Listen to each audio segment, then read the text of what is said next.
I'll explain that in a second. In the meantime, sorry I didn't include you in on this. I figured you've seen milling a gazillion times now already. The book matched pieces, I've gone ahead and milled down so that they're all the same thickness and so they're all even. That one looks great, as does that one. This bullet will definitely end up in the final product, which is great. This one book matched beautifully also, as did these two pieces. Still have those to mill down. So the stack of weights over here. As I was milling this piece, see there are several spots. You can see that it's uneven there also. That, you know, with it being such an old piece of wood, there are cracks, and like there you can see a crack, and those will strengthen when I glue it all up into a circle. But one of the pieces snagged, and when it snagged, it started to rip off. So I've got it wedged in on the side and pressed down from the top, hoping that it'll lock back into place. Let's take a look. Glue's not going to be all the way dry yet, but it's so covered up with all the extra stuff that it may not be able to breathe, so to speak.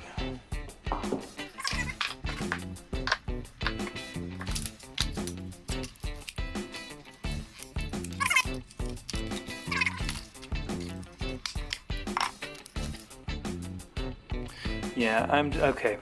It's to a point I'm going to wipe off that extra glue with some water, and then I can finish milling and get on with the rest of it. It was just a small crack, kind of like this great big one, and it caught and pulled away.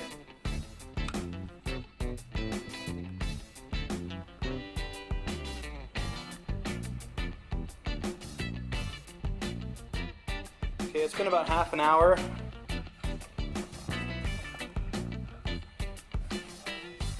It's definitely dry. We're good to go.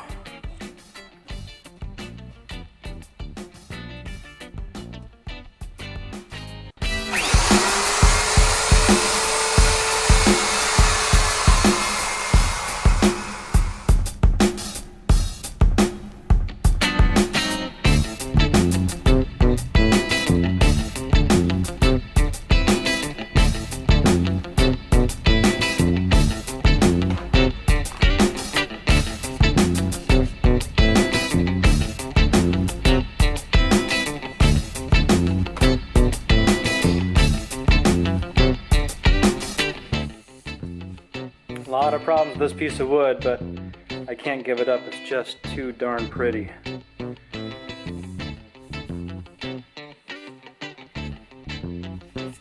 Have a super interesting result in the final product.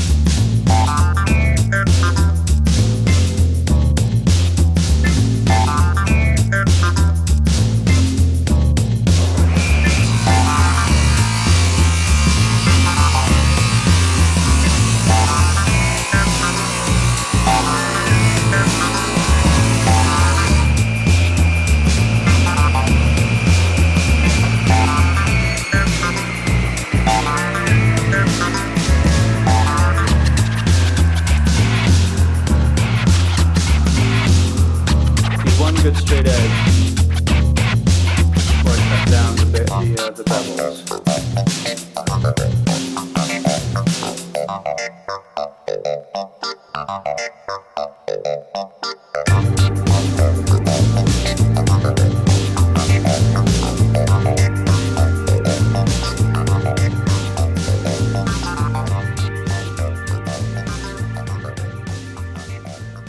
this drum.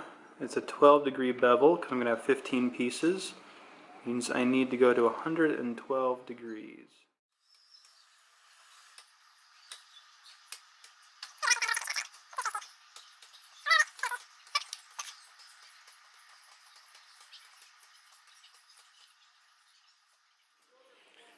It's a good thing I double checked. I was right that it's a 12-degree bevel. My math was wrong. 90 plus 12 is not 112. 90 plus 12 is 102. Let's readjust. And that already looks a lot better.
Maybe it's just me, but it sure seems to rain a lot whenever I'm ready to do some woodworking. I'm happy though to see the blossoms out on the trees.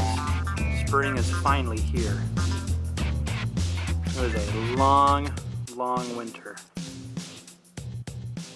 So I went ahead and got everything set up for milling the bullet oak snare. I got it centered just right, or just fine.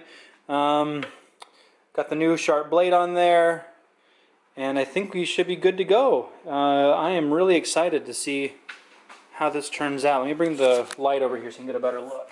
Alright, so a lot of the wood's unremarkable. I'm glad that I got it book matched.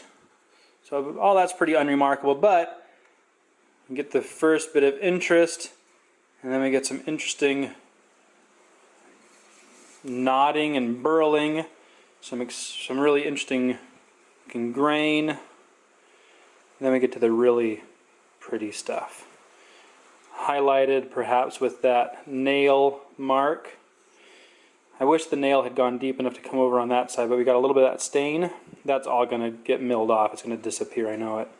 So's the high end there. I should have most of that, or some of the staining left in that area though.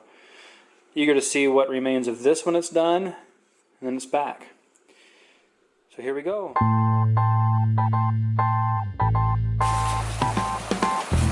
Holy moly, it is really coming down. Just get my wife's car out for a wash.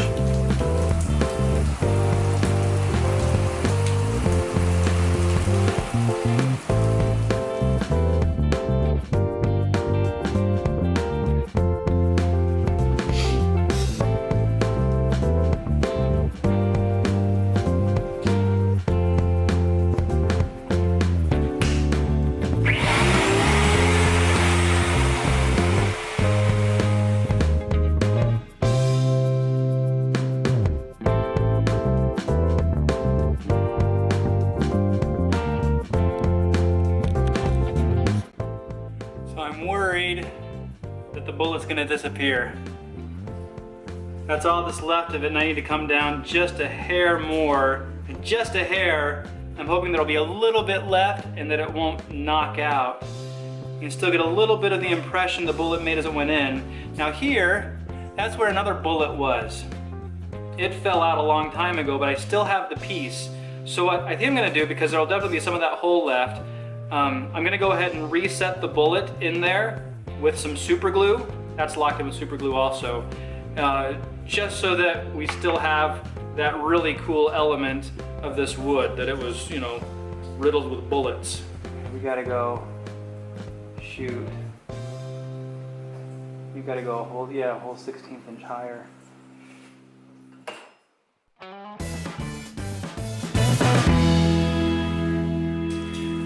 Well, just finished the last pass, and I've got good news and I've got bad news. Bad news first. The bad news is right there is where the bullet used to be. There's just a tiny little nub that was left and it got knocked out. The good news is that a new one showed up. I thought that bullet was gone. I was wrong. It is there. And that's a better, I don't know, representation of what the bullets were like in the first place. You know, you can really see how it tore in there and how it left some pressure marks. It's great. Okay, I'm gonna go pick up my daughter from dance. I'll be back and I'm gonna sand this thing. Okay, I've got it sanded down to 400. I'll resand the whole thing and take it down to 800 when I'm ready to put the actual finish on it. But I just can't resist while it's on, while it's here, taking a preview of what it's going to look like. This is just sanding. I haven't cleaned it with mineral spirits, which I'm going to do in just a second for the preview. But I've never seen oak like that before. I mean, it's already got a sheen to it, a sparkle. All right, let's take a look. There's one spot I got to be really careful of. You probably can't see it. There's a scale of, I don't know what else to call it, like a scale right there. I need to get some super glue on there to lock it in place before the final sanding.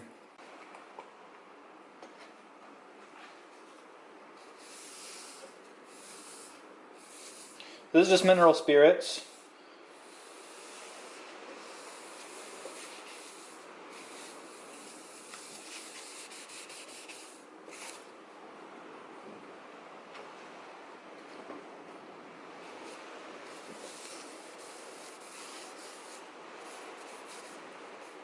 That's awesome. It just turns black.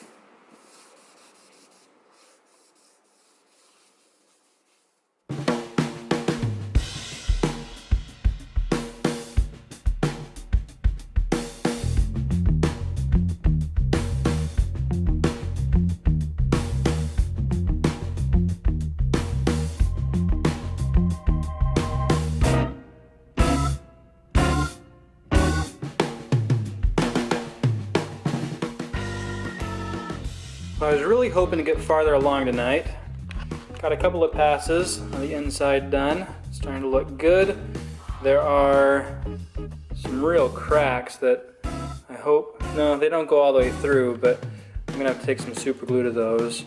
And there's one place in particular that makes me have to stop tonight no matter what, because this is a must. This has to be in the final product. That bullet's a lot bigger than I thought it was. Because we're not even down to a ½ an inch yet, and it's already poking out the other side, and it's a little on the loose side. I've got epoxy inside. I'm going to go ahead and get that locked in place because I cannot have it fall off. Okay, it's some time later, a couple of days I think.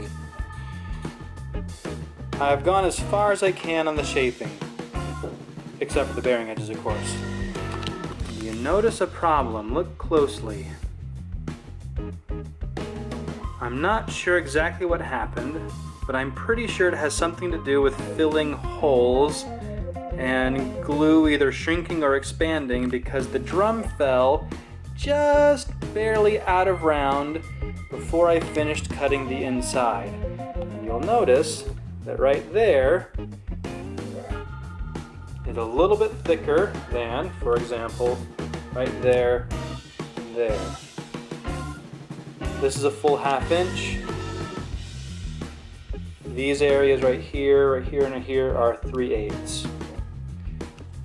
Again, I'm not exactly sure how it happened, but it happened. What that means is that I can't use the router to cut the inside bearing edge because I want the outside of the shell to delineate the high point of the bearing edge. So I'll use the router to do just a slight round over on the outside, and then I'm going to have to hand cut the inside bearing edge. That's not a problem, and ultimately this is such a unique, crazy drum because of the unique, crazy wood. Yeah, there's another thin point. See, like right there, and there's the thick point. Like this, that's even below. That's got to be below 3/8.